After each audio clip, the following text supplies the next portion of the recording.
Hello, and welcome back to the Free on the Inside podcast.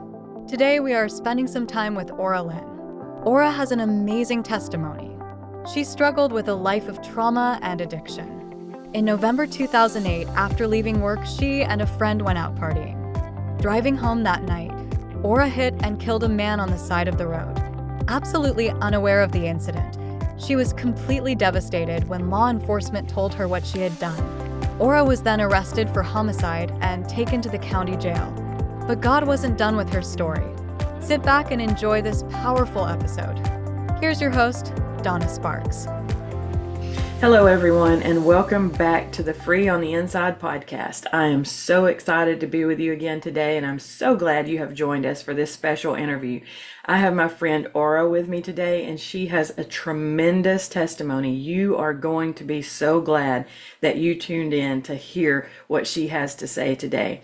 So I hope that you enjoy the show today, and Aura, I am so glad to have you on. I can't wait to hear what God has given you to share and what He's done in your life. So I'm just going to give you the floor and let you share whatever God has put on your heart today. Thank you so much, Donna. Such an honor and a privilege to be able to share what the Lord has done. We'll go back to 1972. I was raised by a couple of hippie parents, hence my name is Aura. And my papa was a Rolling Stone. And so my mother left him when I was about 2. She just got tired of that type of lifestyle. And so she grew up as an Army brat. You can see my grandfather in the back, and she's over here as a little girl. And so she was often moving, and she kept that instilled in her. So we moved a lot. I would just get comfortable, start making friends, and off we go. But I did get to visit a lot of places. I was born in California. I moved to Texas, Oregon, Washington State, Texas 2 times, Mexico a couple of times, Florida. But I would always come back to New Jersey because that's where my grandparents lived. So that was kind of like her home base. Mm-hmm. And I did a lot of my elementary, middle school, some high school there. So I kind of call that home. Yeah. And my grandfather was the male figure in my life. He was retired, and I would go hang out with him and the fellas. We'd have lunch and, clip coupons and go to the mall. I remember my grandfather was a Jewish man who married a Catholic woman. So growing up, it was a little confusing because we would have Hanukkah and Christmas and Easter and Passover. But I never made it into a synagogue or a church. I never had a Bible in my hand. I never really learned who the Lord was.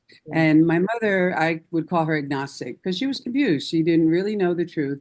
So she did a lot of searching in Western religions, Eastern religions, a little bit of things that were not in religion, like, tarot card readings and psychic fairs. And, I remember as a kid being at different kind of places like that.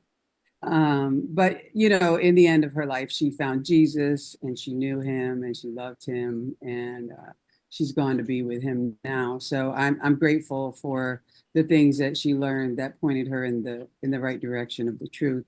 And so I was a rebellious child, probably shortly after my grandfather passed away, because he was always the one who pressed me and pushed me to do better in school. And my mom was a single mom, so I was a latchkey kid, and she didn't have a lot of time. And so I kind of was left to my own devices, and I didn't make the best of choices. And I think I had my first cigarette in my hand when I was about 7. Not that I started smoking then. My first drink probably around the same age, open a can of beer for your mom's boyfriend and take a sip.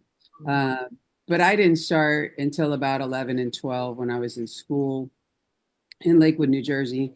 And, I looked a little older, so I hung out with the older crowd and started doing things that they did, and didn't go to school, cut school a lot. And my mother just couldn't handle me. She would bring me to the front of the school and I'd leave out. So they were going to arrest her for my truancy. She sent me to a place called Violent Children's Residential Treatment Center.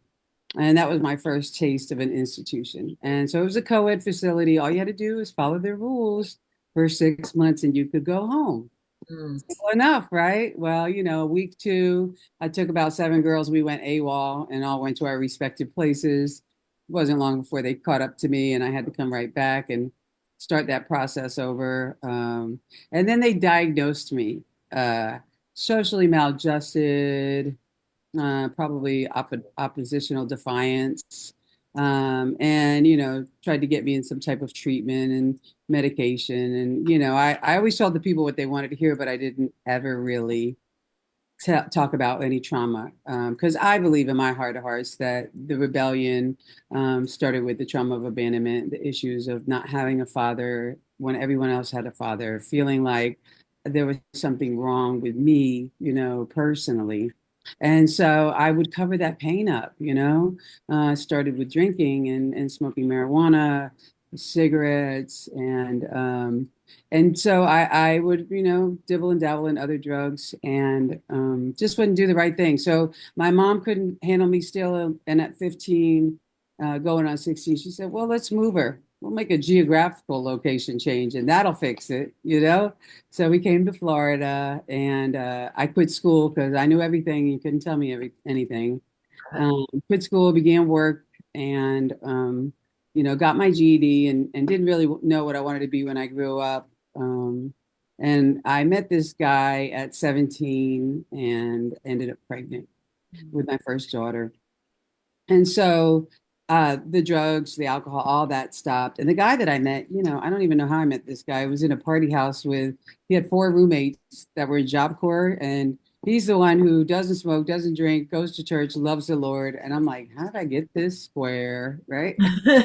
Right. The Lord has a sense of humor. Mhm.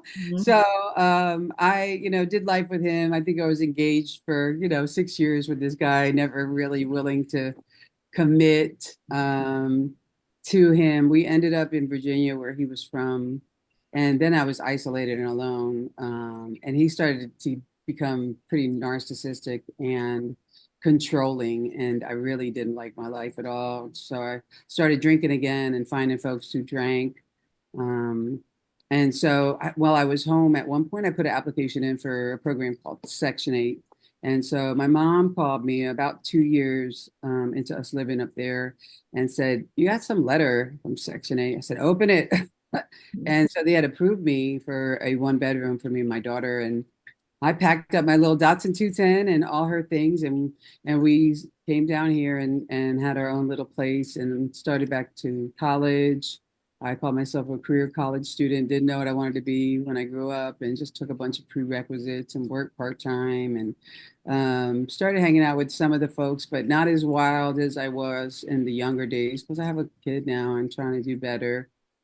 But I did get my first DUI. I was working at a liquor store, and I would get, a bottle to go and drink at a bar and on the way home. And I got my first DUI in 1993. And so from there, they started making me go to AA. I had to go to AA and get my paper signed. But I didn't want to hear anything those people said. They were like a cult, they wanted to change me, right? They had all these great ideas, and they would talk about God a lot in there. And they would tell me you can make that chair your higher power. And I thought, that's just weird. These people are just weird. So I didn't really listen to them. We say I had the cotton in my ears for a long time, right? Just hard to pull it out and really see that I had an issue. So I would get the paper signed and do what I needed to do, but I could never get myself out of this revolving door. I had to pay these fines, go to these classes, do the things to get my license back, but I couldn't afford it as a single mom. And so I would get caught driving on suspended license. I'd go to jail. Maybe there'd be an open container. Maybe there'd be some marijuana on the floor. And I'd go to jail, and my mom would always save me. She'd come and get me, she was my best friend, and, saved me all the time from myself.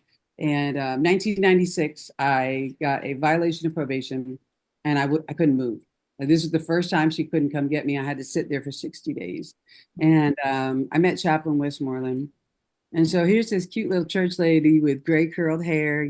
She sat the hairdresser for a long time with beautiful clothes and jewelry. And she came in telling us about how Jesus loved us. And I thought, this lady doesn't know anything.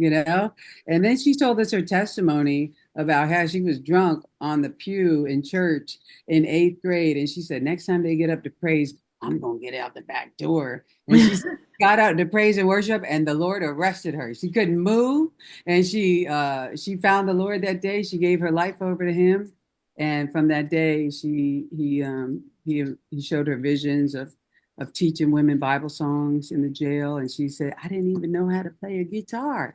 And so I said the prayer with Chaplain. She started telling me about how Jesus loved me no matter what I did, and I thought, well, this is what I've been looking for my whole life. What do you mean? I just wanted somebody to love me for who I was, not for what I could do for them, what I had done. And so I started opening my ears just a little bit. And I said the prayer, but we call that 18-inch disconnect, right? I said it, I believed it in my head because I knew, but I never got it down here to my heart. And so after that 60 days, I went home and I skipped all the way home singing unto thee, oh Lord, who I lift up my soul, the song she taught me.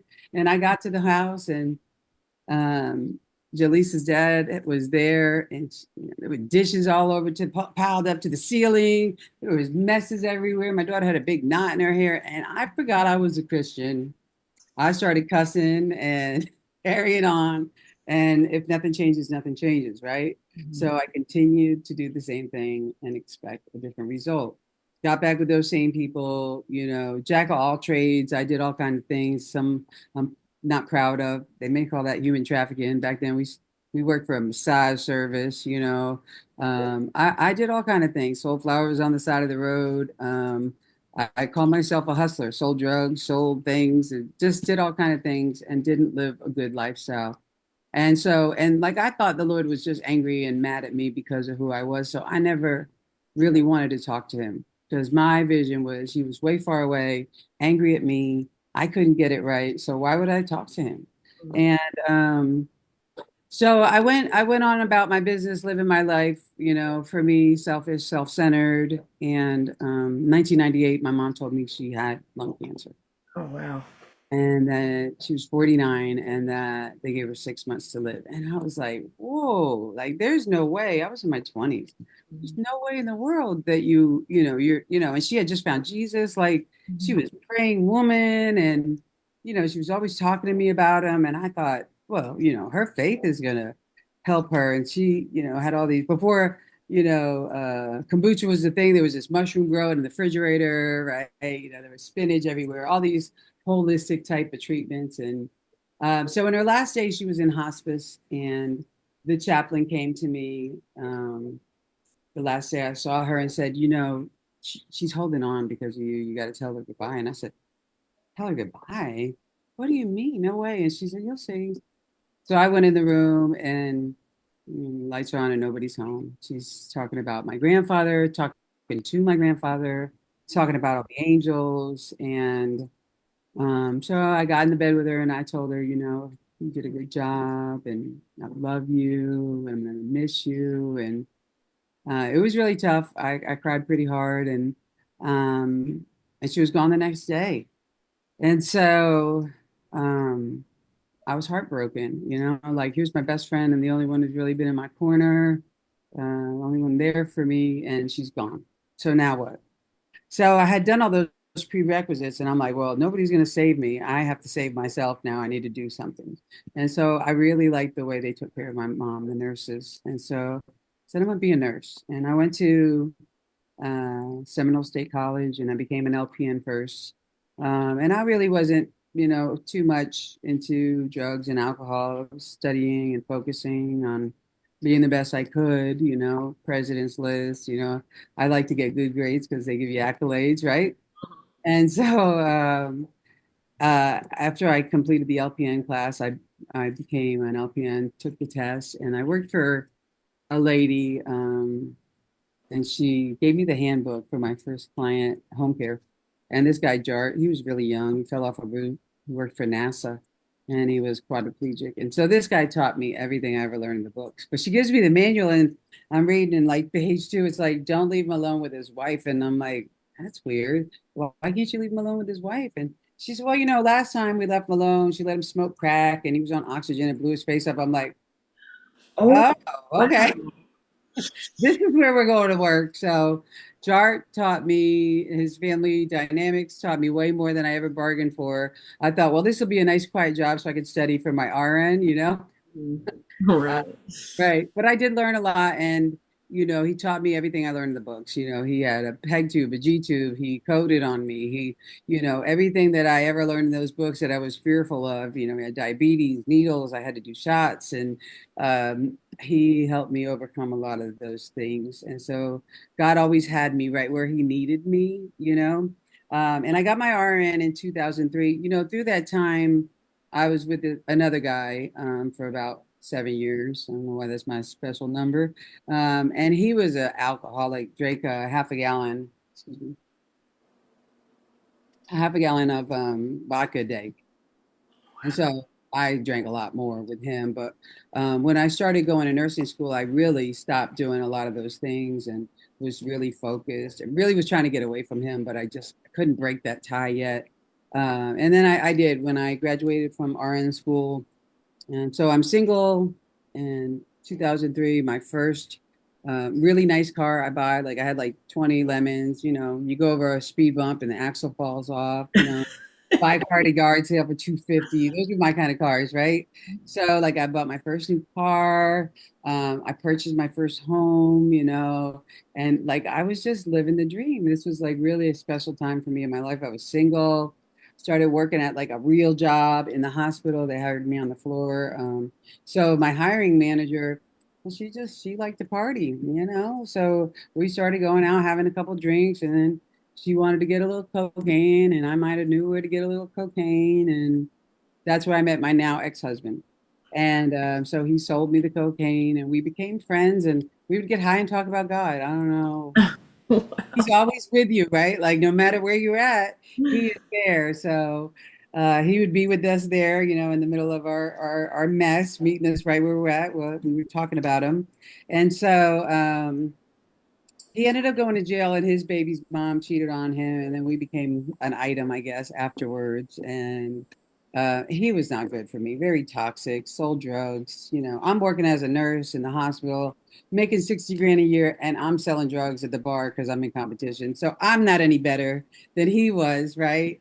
So just my mentality was just really, really crazy.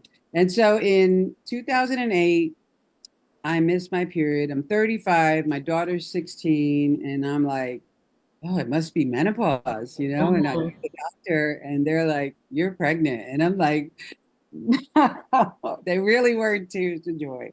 I Yeah. was like, I'm almost there. I can't be pregnant now. I had like great aspirations. Me and my charge nurse were going to travel the country and be travel nurses and all this stuff when our children got 6 to 18. And so Jordan is my miracle baby because I didn't think I could have any more children actually, and so that kind of turned things around for Ben. He wanted to get right and do the right thing, and he stopped selling drugs and started working on a real job. He was roofing, and I wasn't doing those things, and we were like really. Living the American dream, 2-car garage. So I had Jordan in January of 2008, and we were married in May of 2008. And I just thought everything was fine. In October 2008, a friend of mine said, "Hey, your husband got your friend Lacey pregnant," and I was like, Wow. "No way!" Like I just thought this girl's out of her mind. She's lying. Everything's so good.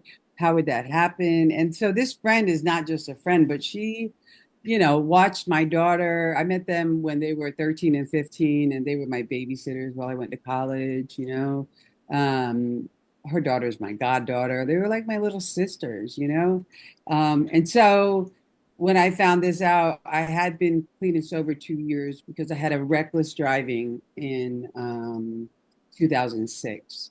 And so I had to do the Grove outpatient, which is like a rehab here outpatient, and I successfully completed that. And I did all the AAs I needed and had my paper signed. So I was good.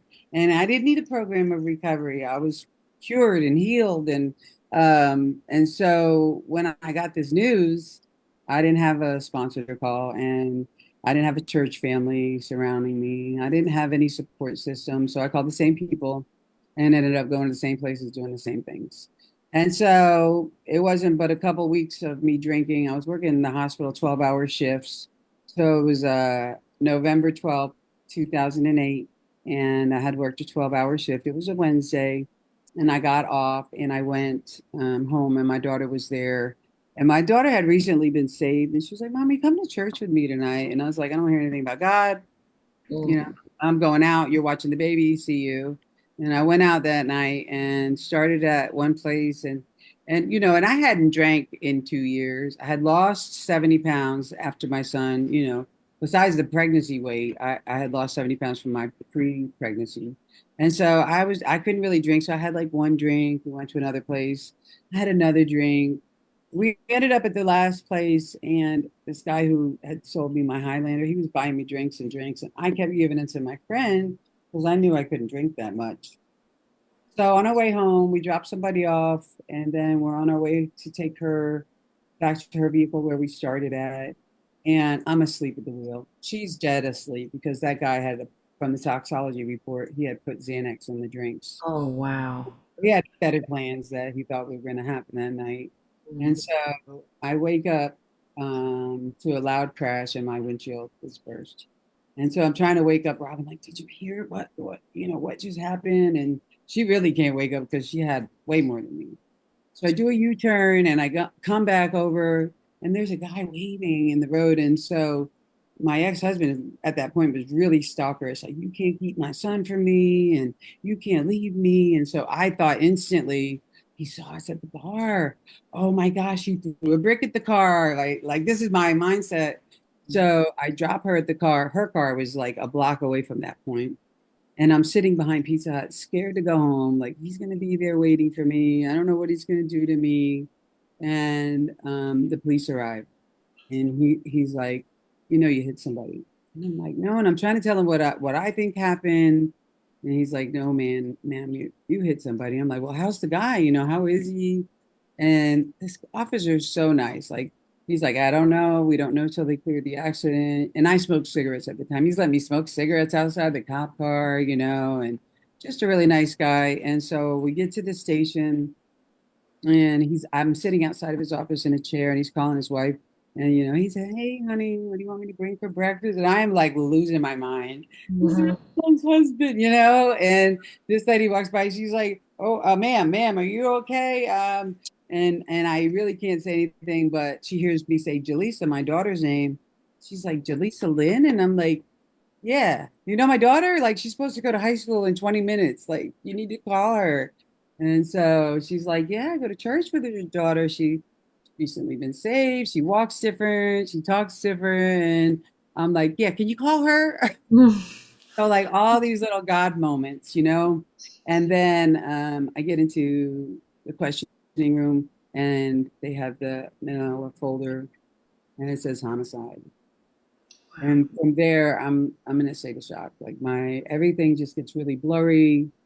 It's like the Charlie Brown voices, and now they're really mad at me because they think I'm just ignoring them, and I'm just sobbing. I can't talk. I can't really hear what they're saying. And then they put the cuffs on me and take me to the county jail, real tight. And I know the guy is super mean. I don't know what he said, to be honest, but I know I was like hysterically crying by the time we got to the jail. Um, and then they book you there, put you in the drunk tank, and I get in there and I see Exodus 14:14 on the wall.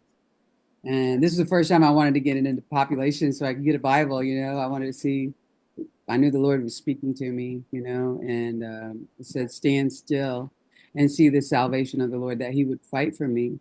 Mm. And He has. He's been fighting for me ever since that day. I did get bonded out. My ex-husband bonded me out, and I was on bond, and awaiting drug court from that incident. I talked about that reckless driving because they didn't want me to get a felony, because then I would lose my nursing license. So I bonded out, but I knew I was going to go right back in because I was already on bond. So I stayed out for a little bit with my children, and they brought me back in. And so, long story short, I sat in Johnny Polk for 395 days awaiting trial.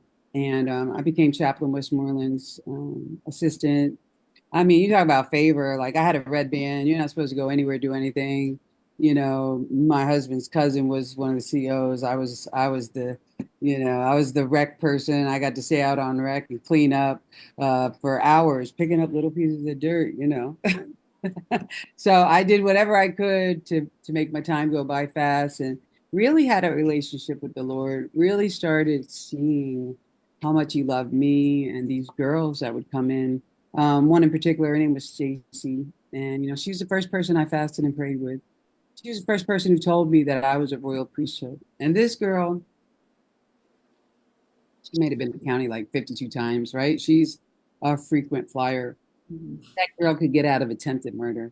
I mean, I don't know what, we'd be like, boy, she's blessed. And I'll never forget that one time she came in there and she would be up on medical lock in the top. I was in the max hold, but we were allowed to walk around. And, I'd always go slip her some mints or a Bible study under her door. Wasn't supposed to do that. And, pray with her through the grate. And I'll never forget that time she came in and I was like, see, you keep getting blessed. And why do you come back? And she had the bluest eyes.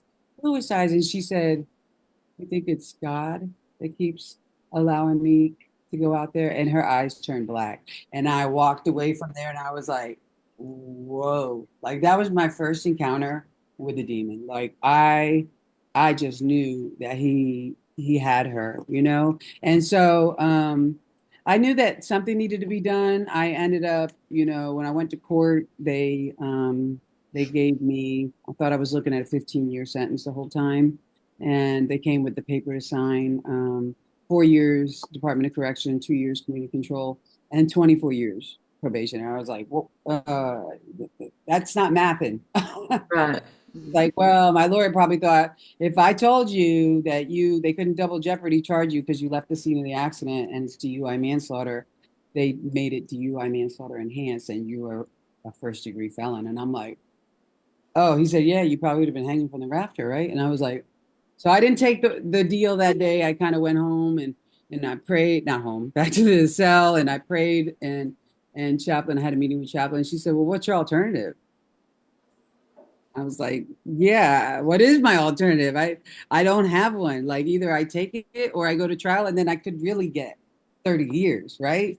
So I took it and I went up the road to DOC and I stopped through Lowell and that was really, really rough, really tough, like they weren't really nice to you at all, called you everything but a child of God. And so I, by the grace of God, I got into a place called Gadsden, and this is a privatized prison. And they had a doggy program. They had horticulture, faith-based. They had all types of programs to better yourself, to learn about the trauma that you've been through. And so I did. I learned everything that I could while I was there. Every door that was open, I walked in it. I did, art therapy, counseling, whatever I could. Faith-based for a year, I really got to know the Lord. And it was so amazing. They would have, Miss Sizemore was on Mondays and she was Pentecostal, and there was hellfire and brimstone, Church of God would be there Tuesday. It was nothing but the word. There was no worship, really, kind of somber. Brother Billy was a clown and we would sing Father Abraham has many sons, right? And so we just had like a variety of people teaching us every day. And so I got to learn about the Lord from so many different aspects. And I just had a personal relationship with him. And I would talk to him and I would journal. And I remember in my mom's last days that she would journal really, really fast. And then, like, she would be talking to God, and then it would change. The handwriting would change, and it would be like, my child. And it would have like these Bible verses in it. And I thought, that's just kooky at first, right? And so I was like, you think you could talk to me like that, Lord? And so like I would journal just because I was like, if I keep doing it, maybe he'll do it. And he did. And he did it like not very many times. Like he didn't do it like every day. Maybe it happened like three times totality, right? But the second time he did, Habakkuk 2:2, he gave me, make it plain on the tablet.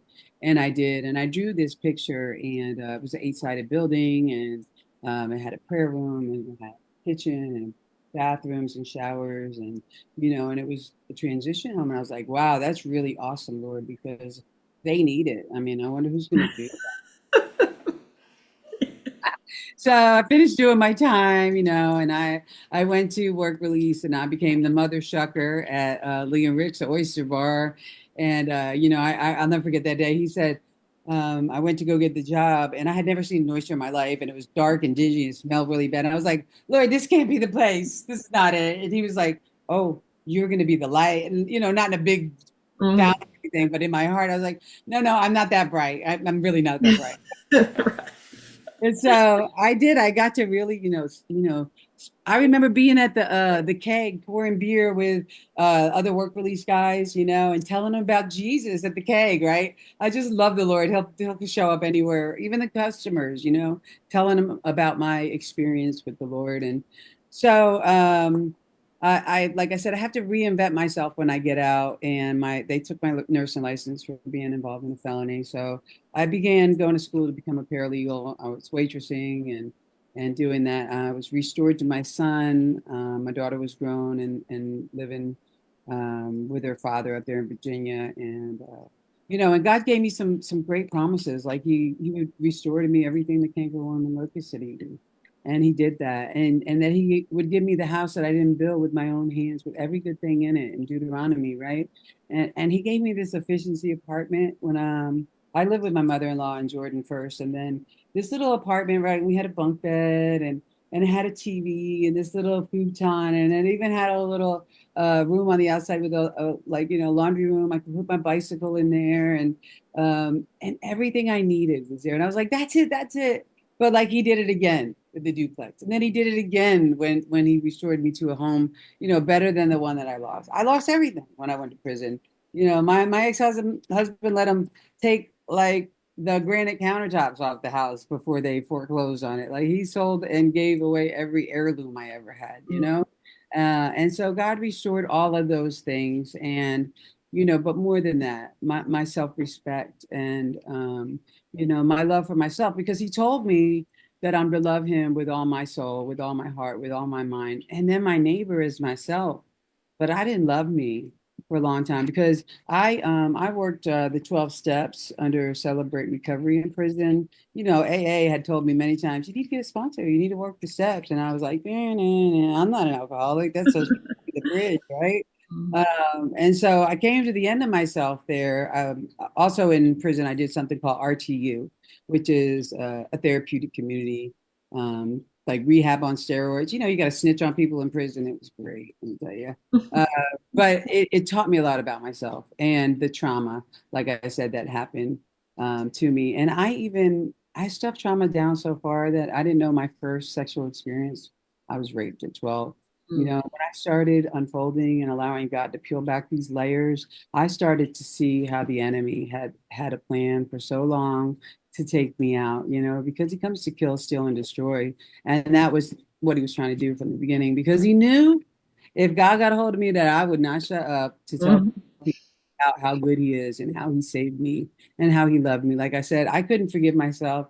I would forgive them. I forgave Lacey. I did the 12 steps in prison. I wrote the letters. I forgave my father. I forgave my mother. I forgave everybody I could forgive, right? But I couldn't forgive me. I was the nurse that saved lives. How could I forgive me? Like, I need to be a martyr. I need to be punishing myself forever, right? And I'll never forget Lee Swanson. At one point, she was the pastor's wife of a large church. She said, you know, if Jesus died on the cross for your sin to forgive you, do you think you're better than him? Oh, when she put it that way, I was like, oh no, what do you mean? How could I think that? She said, you can't forgive you, and he already did. And I was like, oh my gosh, Lord, and I mean, I'm not saying it was like, oh, I forgive myself, right? Like it was a process. Like I would still, get on my knees, Lord, help me to forgive myself. Help me to forgive myself, because it took a little while. And then I did. I started allowing him to heal me, heal my heart and that brokenness, the abandonment issues and the things that I had believed about myself for so long, that I wasn't worthy, that I didn't deserve. I told you I was engaged 3 times for 7 years with a ring for 7 years. Like, playing house basically is all I did. Right. And so I did, like I said, finally marry the wrong one. Did I ask God about that? Did I pray about that? No, I didn't, you know? And so, anyway, I knew about that vision in the back of my head. It was constantly there. I went before the judge who sentenced me because I was making less than I made shucking oysters as a paralegal. And I said, I need my nursing license back, but you can't go and ask for the, sorry, I thought it was all right, but you can't ask to get your license back until end of sentence, which is end of probation. So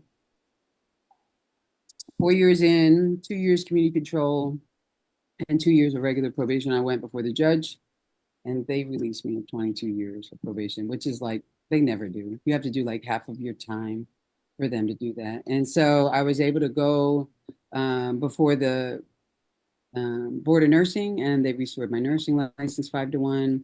I mean, I've seen so many miracles. Like I can't even begin to tell you how many miracles God has shown up in my life and the people around me. I didn't go back into the nursing field on the floor. I became a legal nurse consultant and I worked for a large firm, making the same amount of money I made. You know, all those people said, "You'll never be nothing. You're a felon. You can't get a house again. You can't." Right? Everybody had all the naysayers, right? And God showed up every single time to prove those people wrong. That I could do all things through Christ who strengthened me. And you know, I'm not saying everything was rainbows and butterflies. I still don't have a license. I rode my bike 31 miles in the rain to work. You know, I sound like my grandfather, 20 miles in the snow, right? Yeah. And I did a lot of hard things, right? And I, you know, but I didn't go back to drinking, Right. right? God delivered me that day, but he gave me tools in my toolbox. And I'm so grateful for that because I get to be a member of Alcoholics Anonymous. And it's a privilege to go in there and speak and tell people how he has brought me where he has. They may never ever open a Bible, but they'll listen to somebody who's been through something. Right. They'll say, maybe he loves me too, right? And so I get to teach Celebrate Recovery through our church at City Church, and the Recovery House fellows come in there, you know, another local charity or organization that helps guys, and I get to share my hope and strength with all type of folks every day. But back to that vision in 2019, we did a Daniel fast with the church, and after it, Brother Kip prayed with me, and he said, "What are you praying for?" And I was like, "Discernment." And so he was like, "Well, God's going to show you the stepping stones and he's going to help you to walk right in them." And I was like, "Amazing." So he did. Like from there, the things just started rolling. I went to a request for applications with the county, didn't work out, right? But I had these 5 binders that I created, my business plan. Like I did like umpteen hours of work to get these things done by this 4 o'clock stamp time, and I missed it by 5 minutes, right? And I melted in the parking lot, forgetting that I stand on Romans 8 and 28, you know? But God does work all things together for the good for those who love him, who are called according to his purpose. So he did. Those binders, I took them to Ministry Possible. I call them Christian Shark Tank, right? 5 guys in the back of Northland Church, and I presented those binders to them, told them my deal, and they were like, "It's great, we love it, go get a house." I'm like, "All right, so you know, who's buying the house? How much is the house? 500,000. Okay, like who's buying the house? I don't have the money to buy that, you know?" And so I kind of dragged my feet, didn't really have a lot of faith at that point. He said, you know, Larry said, "Why don't you find somebody who will just like sublease you the house so you don't have too much skin?" It's like, "Oh yeah, that sounds great. Who's going to sublease a house?" And I'm going to sublease it to felons and addicts that are going to change. Yeah, okay. And then I met Stan. And so God just surrounded me with great people. We got our first home. It was a duplex. It was a 2 bedroom, 1 bath on each side. Um, Everybody poured into that. We created 3 bedroom, 2 bath on both sides. And I mean, I think I probably spent 2 grand on the things in there. They donated brand new ACs in and out, cabinets, counters. I mean, I can't even tell you the miracles of people that came alongside the church. You know, they had a serve day. They made it beautiful. They put sod out there, you know, planted flowers. So when the girls got there, that they would know how loved they were. So they would know that God loved them no matter what mistakes they made, no matter what choices they made. And that's what we've done since we started. 2019, I said, we got that home. We renovated it. 2020, I got my house mother. gave my testimony at a Aspire rehab, and she was there. She was a nurse, and she's like, "I'm going to help you with that clothing closet when I get out." We had a clothing closet to collect clothes for them and hygiene, and so she didn't know she was going to be my house mother, and she did that alongside with me for 5 years. And our first angel was a hardcore addict, didn't know the Lord, HIV positive, had cancer, gave up 4 children in her addiction. And we got to see this girl, Lindsay, clean us over for the first year of her life. We didn't have a car at that time. We had a little golf cart, and she'd be on riding on the way back to AA in the back of that golf cart, yelling out, "Jesus loved you!" And people would be like, "Gosh, who's that? That's not Lindsay, is it?" And she got to be reunited with one of her adopted children, and I just got to see her flourish, and many like that after. And I'm not saying it's all rainbows and butterflies, because we've seen them relapse and we've seen them of the occult. I have one with me right now. Katie was my third angel, and I'll never forget her when she came to me. She said she has tattoos of all these, demonic figures on her, and she said, I'm a Satanist, And I said, we were walking along the waterfront. I said, all you got to do is say the prayer. She's like, it's not that easy. I said, it's that easy. You let him lie to you. You aren't held. You just say it, but you got to really believe it. Right. And so we said the prayer, and this girl, if I could tell you the miracles I've seen this girl, I mean, she's been with me 4 times, though. I'm telling you, the enemy has a stronghold on her that she goes back, but she's here again, and I'm believing for deliverance. We're gonna have deliverance here tomorrow with a couple gals I know, and I just believe God has her, just like He had me. Right? She thought, and probably still thinks a little that she's too bad, she's too dirty, that He can't clean her up, right? And I know that the enemy lied to me for so long, telling me the things that I did, that God couldn't take me in His kingdom. He's holy. Why would He want to talk to you? Why would He want to have anything to do with you? But when I started reading about Jesus, and I started to see where He was, that He was one of me, that He was here with the least of these. He was there with the prostitutes, right? He was there with the tax collectors, with the people that nobody wanted to talk to. He wasn't over there in the Holy of Holies. He was right here with us, loving them, feeding them, right? And that's what I get to do every day of my life. I am so blessed. We got our second home on Christmas. Actually, he gave it to me on his birthday. I got his second home, and it's TARP, the Angels Restoration Place, because he's El Shaddai. He's our covering. He covers these ladies. And it's on an acre. It's beautiful. There's a koi pond. There's 2 duplexes. So between the 2 properties, I have 3 duplexes, a tiny home on one. We can house up to 22 women. The little clothing closet turned into a thrift store. We started in 700 square feet. We moved to 2,200, and now we're in 3,700. The girls get to volunteer here. It's way more than a thrift store. We get to feed the homeless. The gentleman that I hit, he was a homeless man. And so God has allowed me to, work in that community as well as in the recovery and addiction community, and so I'm so blessed that people come there every day. They get, on Tuesdays, we do 2 for 2. They get 2 free outfits and shoes and a bag in the dollar room any day. They can come get a hot meal. We get Chick-fil-A, Wawa, Starbucks. People from the community, different churches bring hot meals for them. And so every day we get to minister to somebody, and people shop there. They bring great name brand bags and shoes. And so it's really full circle how God has allowed us to be part of this community and see women restored. Now, every single girl who's come through my program, every single one that had not been baptized and had not said the prayer has done that. So, I know, the government, which I don't get any money from them anyway, they may want to say, how many people have you had sober for 6 months after they left your program?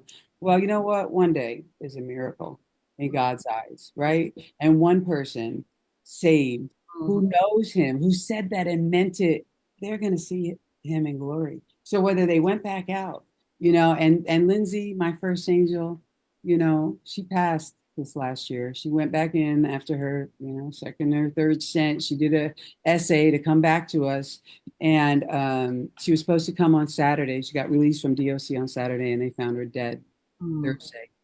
in the alley. And I used to weep over that and feel like I failed some kind of way. And God said, you know what? Every day is a miracle. And so I changed my tune to say, you're right, Lord. Every day is a miracle. And she changed people's lives. And she showed, even like, I get to go into the jail that I sat in. Chief Bedard allows me to go in Monday through Thursday. We bring Project Courage, Angels on the Inside. And those things that I learned in RTU in prison, I get to teach them, how to emotional intelligence, how to change the stinking thinking, how to do a resume, what does a budget even look like? Little simple things that you think we take for granted. I teach Celebrate Recovery in that, right?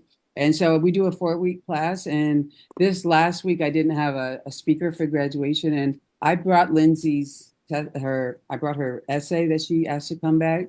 And I read that because, at the end, she was saying, if I could tell y'all girls anything, don't go back to your baby's dad. Don't go back to that guy. Don't listen to the lies, right? And so this is one of my, hard and fast rules in our ministry is no relationship for a year. You work on you, unless you're married, of course. I'm not saying that, but if you're not married, don't go searching for a guy. Work on you, right? And so I read that there wasn't a dry eye in the house, and Chief Bedard stood up and she said, because she was so proud of Lindsay when she saw her out there clean, right?